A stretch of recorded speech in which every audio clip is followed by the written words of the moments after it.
સમાચારમાં આગળ વાત કરીશું. તાપીમાં હવામાન વિભાગની આગાહી વચ્ચે વરસાદનું આગમન થયું છે. નિઝર કુકરમુંડા તાલુકામાં વાતાવરણમાં પલટો આવ્યો. કેટલાક વિસ્તારોમાં વાવાઝોડા સાથે વરસાદ થયો છે. વેલદા ખાતે ઉચ્છલ નિઝર સ્ટેટ હાઈવેના સીધા દ્રશ્યો. જોકે બપોર બાદ એકાએક વાતાવરણમાં પલટો આવ્યો હતો. વાતાવરણમાં ઠંડક પ્રસરતા લોકોને ગરમીમાંથી રાહત મળી છે.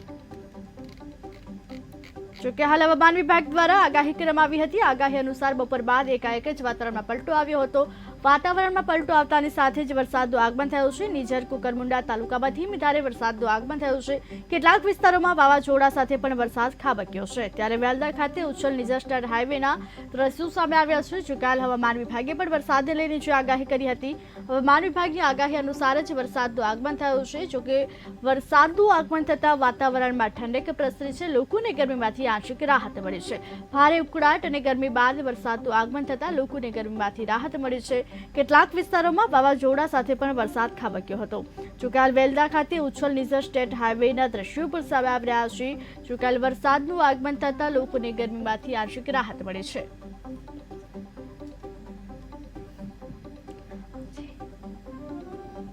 જોકે નિઝર કુકરમુંડા તાલુકામાં પણ વાતાવરણમાં પલટો આવ્યો હતો. વાતાવરણમાં પલટો આવતાની સાથે જ જોકે ધીમી ધારે વરસાદનું આગમન થયું છે. કેટલાક વિસ્તારોમાં વાવાઝોડા સાથે પણ વરસાદનું આગમન થયું છે. હવામાન વિભાગની આગાહી વચ્ચે વાત કરીએ તો તાપી જિલ્લાના નિઝર અને કુકરમુંડા તાલુકામાં અહીં વરસાદનું આગમન થયું છે. સીધા દ્રશ્ય તમને બતાવીશું.